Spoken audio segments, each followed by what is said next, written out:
All right. So, spoiler alert, stuff happens. This is all going to be just au naturel. I have, of course, read a few things on Twitter, but not like spoiler things. It was mostly like scrolling through and seeing Nobble saying stuff and nothing too crazy. Nothing too crazy. The eve of battle. The time has come. We may have defeated Ajara, but we still have to deal with Sylvanas. Though our position is not ideal, we have mobilized our available forces and stand ready to finish this war. King Rin wanted me to brief you on the situation before we join him. There have been some interesting developments. What needs done? Quest, begin the briefing, Master Shaw. Look to the shadows. Oh, straight up, like right into it. Anduin, Sylvanas' actions have threatened us all, and day by day, her power grows. If our world is to survive, My king! we must strike while we still can. No, Valera. Meet with me, and we will speak. Hi, Varrock. So few. How many can you provide? Enough for one final assault. If that fails, we're done. If we end her reign, what kind of war chief will you be?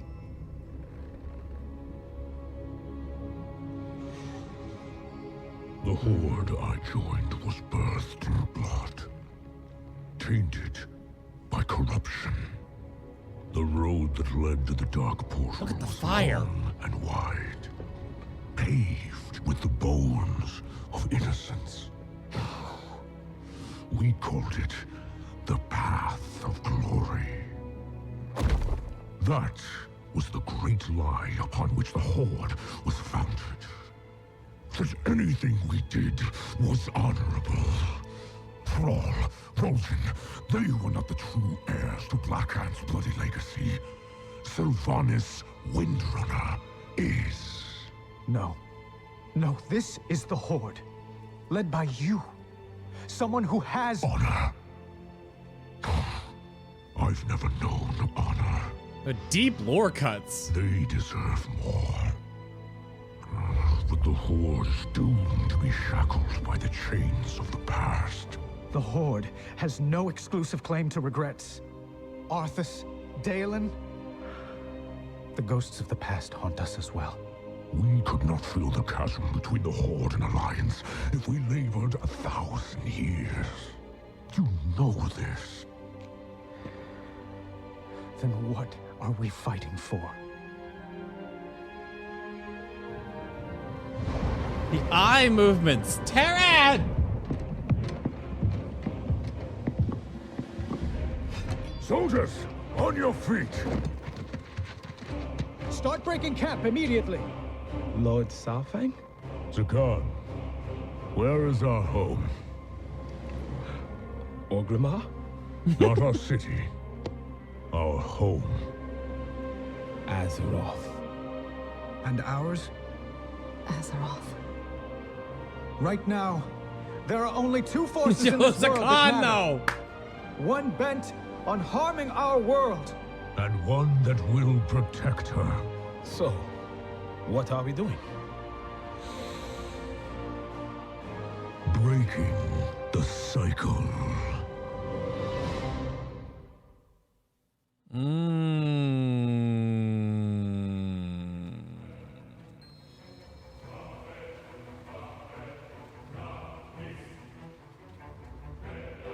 Breaking the cycle.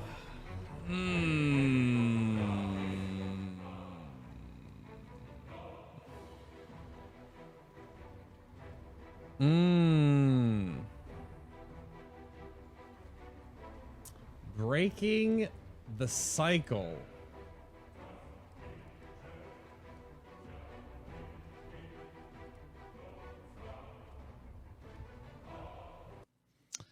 Hold on.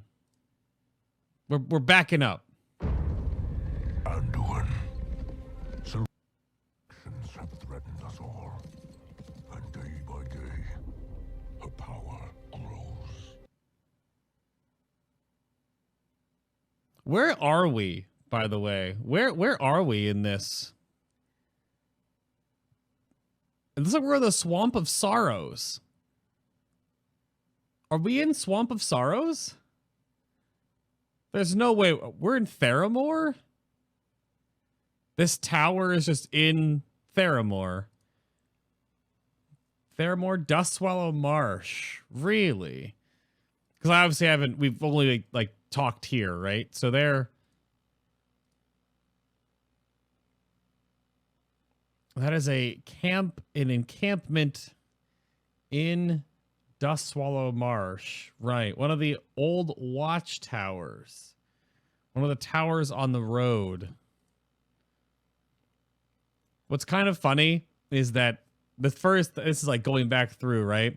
So obviously it's iconic topography in the game, because my thought was that, I mean, it looks swampy and gross, but yeah, I mean, sure. This first scene when they're riding through is actually kind of funny, because if you look at how good the character models look against the background terrain, because they probably just took this slice from the actual game, right? We're running on the road. Is that, are those the gravestones there? Maybe, yeah, we see the gravestones right there in the foreground. By my head, right? Oh, I guess behind my head. But the terrain and the trees look so derpy. The old world needs such a facelift, but I don't think it ever will be. It's just kind of like embedded in that old feel. Sylvanas' actions have threatened us all. But I mean, it's interesting that the uncrowned, at least that Valeera is with us this whole time. But she's that connection point. Because she looks like she's sort of like Anduin's guard. The fact that this is crazy. This is none of this story has been set up anywhere. None of this is anywhere set up. But like, did we have dialogue with Valeera in earlier parts of the war campaign, but enough point that Anduin trusts her so much to hand her his freaking sword? Well, we still can. That's nutty. She was Varian's guard. Yeah, back from the Gladiator, because Varian and her were friends from back in the day. It's just, man, it just goes one after another, right? It just transitions from one character to the next. So her part in the whole thing, there wasn't, that wasn't a little more it was or wasn't in Before the Storm. Yeah.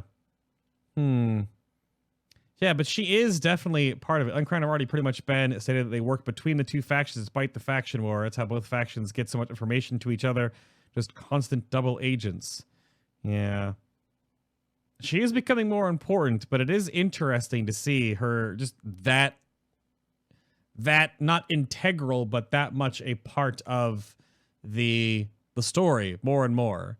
Because before it was just like, who's his character? But that's also, this comes up a lot as well in just overall storytelling, in overall storytelling moments of movies and books and TV series. You eventually have to either kill off or migrate away from certain characters to give room for others, because at certain points, she, in this case, Valeera, or any character, you need to make room. You need to make room for other characters.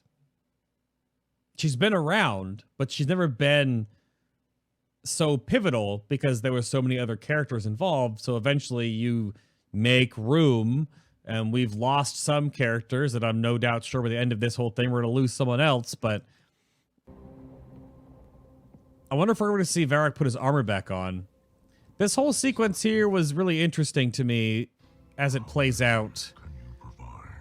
Is that well, the first time we saw Anduin and Varrock together, the first time we saw them together, it was Anduin was very skeptical and scared, timid, worried about himself, flinching at things that Varrock was doing. Look how big those hands are. Those big meat gauntlets. This, for what it's worth, this entire cinematic really, though, is so forward-facing the entire time. So much close-up facial animations. I mean, it's just a locked shot on... In cinematic terms, you would actually shoot this on like an 85 to a 120 or something along those lines, and then pull way back, and then shoot this close-up from super far away. I don't know if lenses are used the same way in the Terran cinematics, the Terranomatics, what him and his team do with camera angles. But this is a locked off like sticks shot that just sits here on the model. But the biggest thing that I got from all of this is the eye motivation. But the eyes are just glass orbs. It's the one thing you notice when these scenes happen. I don't think the soul light moves because they're just painted on the model. But the actual intricate movements of like that. Look at his head and like the wiggles and his eyebrows. Just all these little ticks that they put in. Because you can go frame by frame. And these are shot. These are made 24. Oh, they're just made 30. I have to like actually count, but they're not 60 FPS. But a lot of these movements have to be hand animated when eyes move. Look at all the little eye movements that they make. Because our eyes do that a lot too. Like you never look at one pinpointed place and just sit there and stare at it because your eyes will eventually... It starts to like almost burn when you focus too much on one place. So your eyes move. And that's a big thing about how these cinematics transition and have told their stories all these times is you watch eyes. The fact that we talked about Blackhand here, this quote, this is, I mean, I got to listen to Novel's take on this, but this is crazy. That anything we did was honorable. Thrall, Rosen, they were not the true heirs to Blackhand's bloody legacy. Sylvanas Windrunner is. This is the whole, this is a moment of grief. This is that, what is that, accept it, or part of the whole thing, how you accept grief, is that you try to place the blame on something else, or on someone else. Let me move my little chat box so you guys aren't touching the, here we go. He's trying to blame, at least that's what I got from the story beat, is that they're bringing Blackhand back into this from the original evolution of the Horde. Saurfang is trying to find someone else or a reason to make it so that Sylvanas' story and what she's doing is actually really the Horde, because everything the Horde does is just bloody and awful and terrible and warlike, and that's what made the Horde originally, with the demon blood and the whole Gul'dan thing back in the day, Manaroth, all this blah, blah, blah, blah, all this old stuff. So there is this point that Saurfang is trying to rationalize that the whole honor Horde thing is a farce, or it sounds like anyway. And he's trying to say that what Sylvanas is doing is right. Sylvanas, her bloody legacy, is what it is. And obviously we have Anduin immediately shut him down. Is. No. No, this is the Horde. Look at his head shake. Is. No. No, this is the Horde. It still makes me baffled that they don't motion capture any of this. That is so natural, looking at how you like shake your head and then change eye angles. Good gracious, the team that animates these. Oh my gosh. No, this is the Horde. Led by you. Someone who has honor. That's been a big theme, obviously, for Varrock this entire time, all of this honor talk.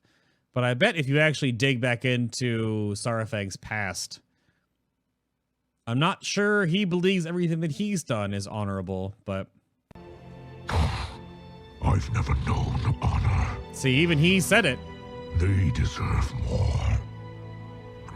But the Horde is doomed to be shackled by the chains of the past. This shot is so Warcraft 3.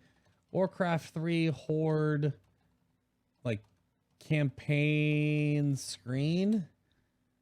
This is so ridiculously Warcraft 3.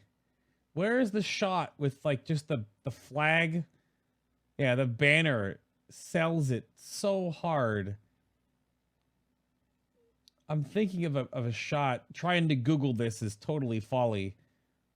But man, that is so iconic. This image, the imagery of like the flittering, flapping, whatever, the Horde banner on the wooden stake. Damn, that's cool. Yeah, the main screen of Warcraft 3. Warcraft 3 load. What is it? Is it loading screen? Just that initial sitting on the menu screen, or is it menu screen? Menu screen. Yeah, the title screen. Yeah, see? Here it is. Let me grab this image. And that was actually, oh, well, this is even better. I found this image. This is the one that we had that was juxtaposed earlier. The community put together is this one, because even the title screen for Battle for Azeroth is obviously Footman, Orc, but it has the Horde banner that you can see clearly on the left side. This is the Blackrock.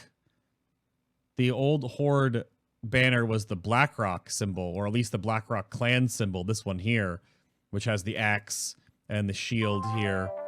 So this and the sword in the distance right here on the top in the shadow. Fat boy. But this is what I thought of originally, is we have similar thematic elements in the BFA loading screen, but this is the Warcraft 3 Reign of Chaos demo. This is that old screen here with Pride Rock in the background. It looks like Pride Rock, don't at me. Is this, and that is what this thinks of, is these little thematic elements that they tie together from past guts of World of Warcraft and Warcraft in general. The rule of twos here is interesting. I don't know why they chose, because there are, I mean, well, technically Varrock brought up 3. Usually when you do narrative focused stuff, and you can notice this in a lot of different movies and films and things, it's usually this rule of 3s, both in the camera region itself, right? Actually, this is the rule of 3s here. So this is that you cut your frame into 3/4 or 3/3, 3/4.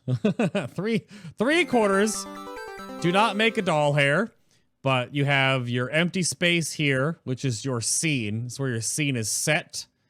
You have your characters in the middle, where you just transitioned out of, and you have your third extra piece, the rule of 3s, 3 parts of a scene. You can cut things into 3 slices, and you frame things in 3s. But from a story talking point, is that Varrock said Blackhand, Vol'jin, and then Thrall, which the Thrall storyline also incorporates Garrosh.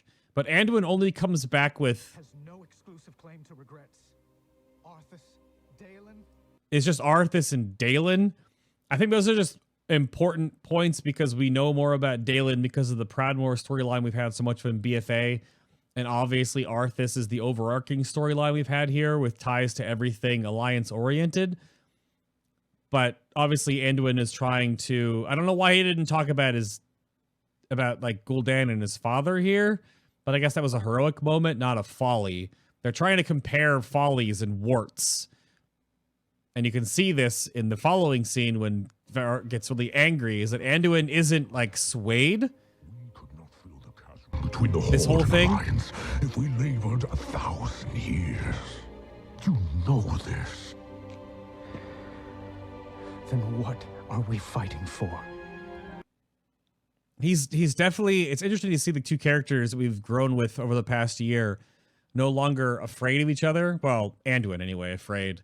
But I mean, I've done the analysis for the other videos and talked to Mark about his take on the cinematics they put together at BlizzCon last year. But man, it's always neat to see the characters evolve, and this is the way that World of Warcraft will definitely, it can't be any different than this. It has to need these huge moments now with these cinematics, because it tells so much more of our characters that we don't get directly from playing in the game because of game system mechanics and those kind of things. But it's awesome to see these characters grow.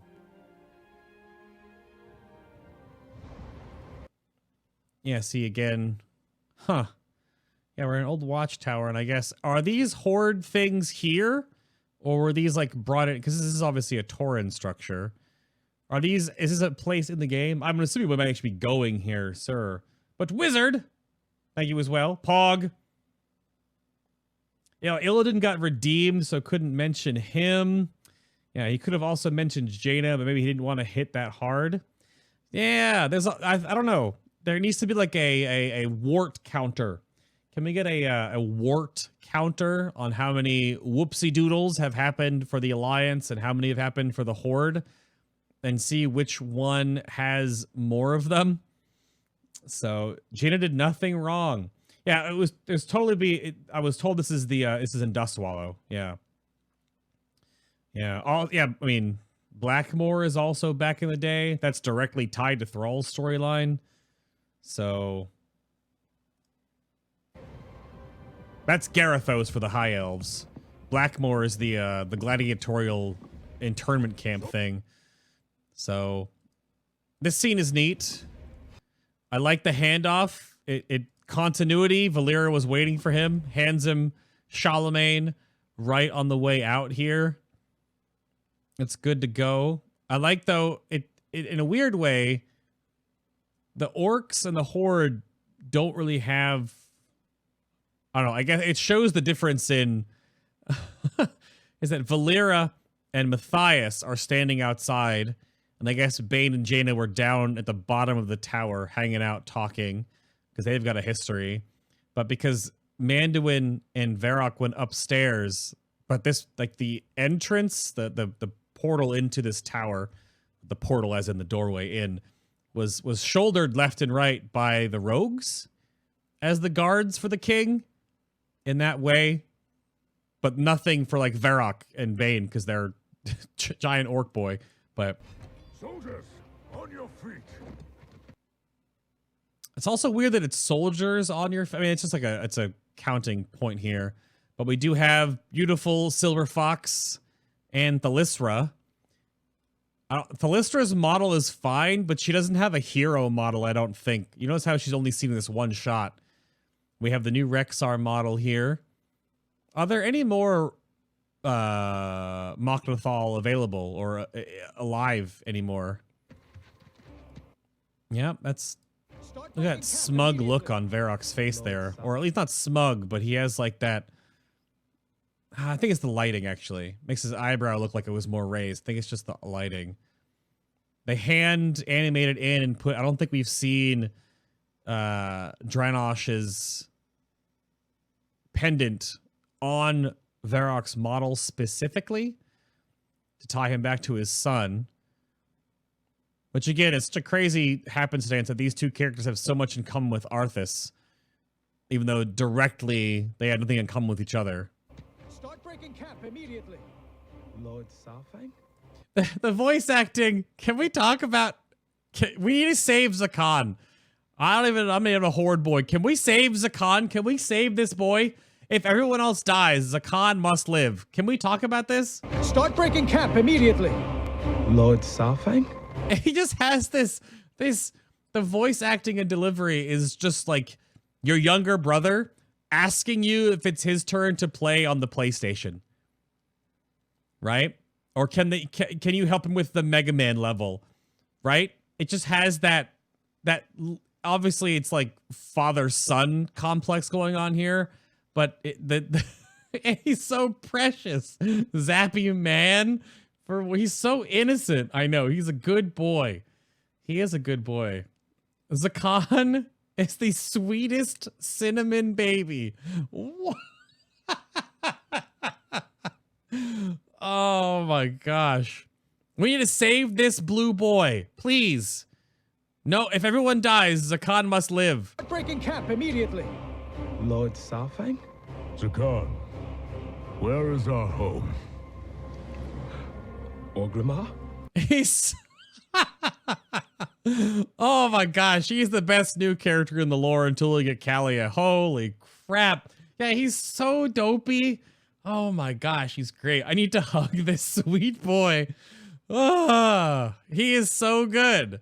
But the juxtaposition of of characters, just like this old, grizzled, just absolutely, oh my gosh, it's so good.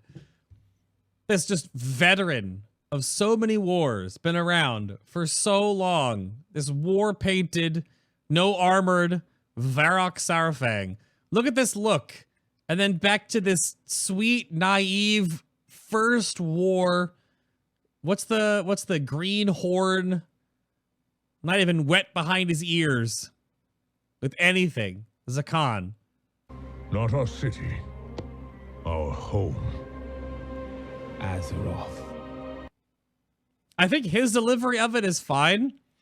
The whole Azeroth connection, because we're obviously both on here, even though obviously Zakan's been born here, but old orcs, their home isn't Azeroth, it's Draenor, but Draenor is garbage now. It's floating rocks and death. We saw that in the other cinematic with Thrall and Varrock, of course, is that obviously Draenor is very dying at this point. It is essentially crumpling away.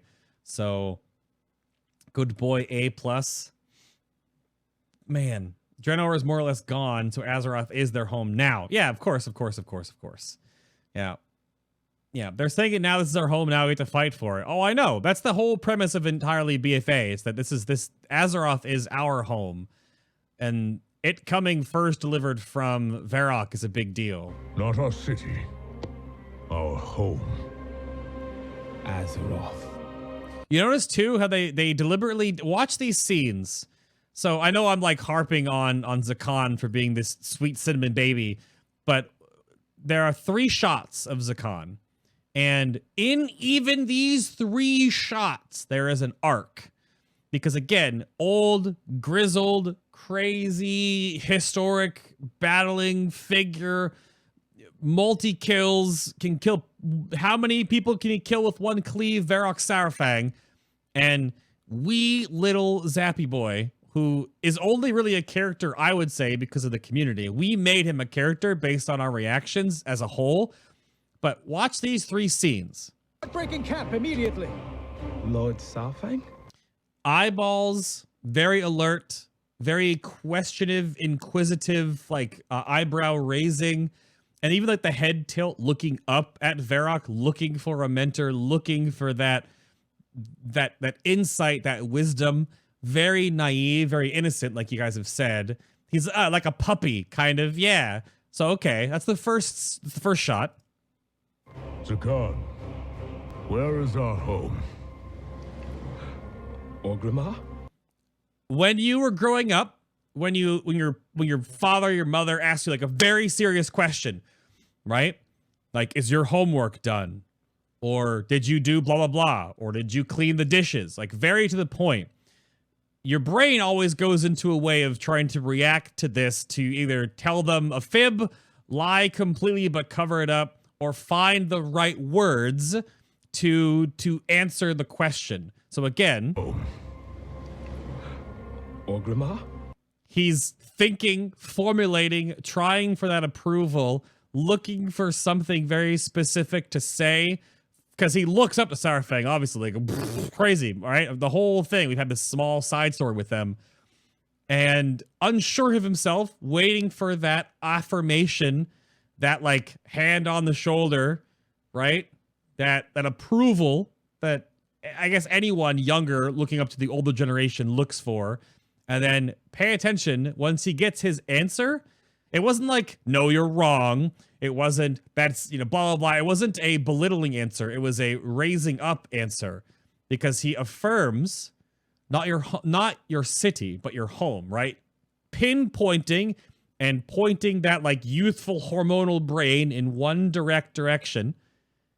And the final scene with Zakan here is so focused and clear. Not our city. There's the shoulder. Home. Azeroth. He doesn't blink. He just has a very locked eye realization. Not our city, our home. You watch his eyes flare. Azeroth. With the eyebrows just straight deadlocked, he immediately knows the answer. There is no waffling of his answer, nothing. In these 3 scenes, there is a character development. What the heck? That's so good. And ours? And this, I mean, you could even see because of the shadowing and the shading here and the way they've curved Anduin's eyebrow and his eyes. This is definitely like a duh. Auntie Jaina, our home. Because obviously humans have always been on Azeroth, right? This is just a nod to continue the conversation. I think this is fine. It doesn't mean, it's not like, it's kind of schmarmy or sure, little smirkish, but the one thing that I notice here, that Jaina doesn't move at all. And I wonder who she's looking at in the people that are standing in front of her. I wonder who she's making eye contact with or looking at. Azeroth. Because Laura Bailey's delivery of Azeroth is also really sad. Like, listen to how Laura Bailey says Azeroth. Like, she's almost regretting it because she's tried fighting for this stupid planet for so long. She's listened to people, been betrayed, lost so much. Her and Varrock, in a way, in this little grouping, have probably lost or have the most emotional toil because of how much Varrock has lived through and had to endure. And then Jaina, who has literally been, like, set a course that has been so awful and tumultuous for so many years, since all the way back in Warcraft 3. It's been going on for decades, right, almost. Her Azeroth is so sad. And ours? Azeroth. It has that very wispy Laura Bailey delivery, of course, but to me, it almost sounds sad. Right now, there are only 2 forces in this world that matter. Oh, is this? Wait a minute. Who is? I didn't see. Okay, so Rokan's back here. That's fine. Rokan. Who is? Oh, wait a minute. Okay, there's his sword. It blended in with his. Lorthamar's sword blends in with his robes. I couldn't see it. It's Mela. Right. Crap. I didn't see her at first. Because obviously the hero characters are lit and they're all sitting around a fire, so light decreases, it goes backwards. What the heck? Yeah, the allied races are, yeah, well, obviously the Thalistra's right here, but there's Mela High Mountain. Look at her and her moo-moo face. She's right there. Look at her. Okay. Obviously Thrall doing the Chris Metzen. Man, what a chonky boy he is. Again, the Horde banner right back. There's actually 2 Horde banners chained up right here in the back middle, if you see. Right here in the middle. One bent on harming our world.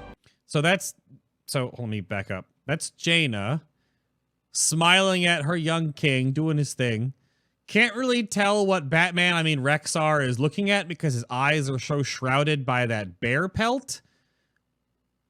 But looking big. I know the Horde have had more stuff with Rexxar. I haven't done the war campaign on Horde side to know that Rexxar is actually involved. Eitrig is back here doing the old man cricked back orc lean. Look at him. Looks very concernicus. Look at Eitrig. You what, mate? Rexxar is orcish for Batman. Something like that, yeah. Mm-hmm. She's never fought for Azeroth. The emotion comes from the realization that she has only fought for the Horde and the Alliance. Oh, Jaina's? Maybe. I think the whole Azeroth thing to her is that she has just been, the whole Jaina story has just been wrought with turmoil for so long, which obviously means she either gets a happy ending or she dies. So. And one that will protect her. So, what are we doing? So that, when we cut back to Zakan, because he has the affirmation, those 3 scenes of the back and forth, right? It's Varrock, Zakan, Varrock, Zakan. So now we actually see everyone else. Zakan is taking this all in. And now Zakan is like, this is when you, again, if you were taking the whole puppy realization, this is when you say, well, go for a walk. And then you tell your puppy to go get their own leash and they bring their leash back to you. And this is the waiting for you to clip their leash on, right? Protect her. So, what are we doing? I like the eyebrow over here. I mean, no, orcs have no eyebrows. They, well, not hair on their eyebrows, just brows. This cheeky side. The fact that Varrock defers to Anduin in this. Breaking the cycle. Look at the exchange. To protect her. So, what are we doing? Breaking the cycle. Again, more of this entire scene is so first person. It's just locked in close-ups. Yeah, I mean, okay. Brow muscle, brow bone. Yeah, the arch, indeed. Man, oh man. Man, oh man. Huh. That's the second time Sarafang has gotten hope and confidence from a younger person. Ours is a cycle of hatred. We're breaking the cycle. Yeah, it is true. It's what Sylvanas says at the beginning of the BFA launch cinematic. Ours is a cycle of hatred. It's the "you have convinced me" look. Mm-hmm. The cycle he's talking about is how it's always that Horde versus Alliance, then we team up, then it's Horde versus Alliance, then we team up, then it's Horde versus Alliance, then we team up. Yeah. First, Zappy Boy convinced him not to kill himself, and then Anduin convinced him not to lose hope. I haven't even left Borealis yet, Zeb. That was the first cutscene. Well, all right then. Let's see how much of that was wrong and how much of that I mean, it's a mix of cinematic analysis stuff and then just reacting to it. That's cool. That's good stuff. I can't believe they're changing the cycle. It's so fundamental to the entire game. I don't know. I don't know if that's going to be a thing. I honestly don't know if we're going to see the cycle break enough. I know many of us want no more Horde Alliance, and then it's like so we can play with our friends regardless of faction.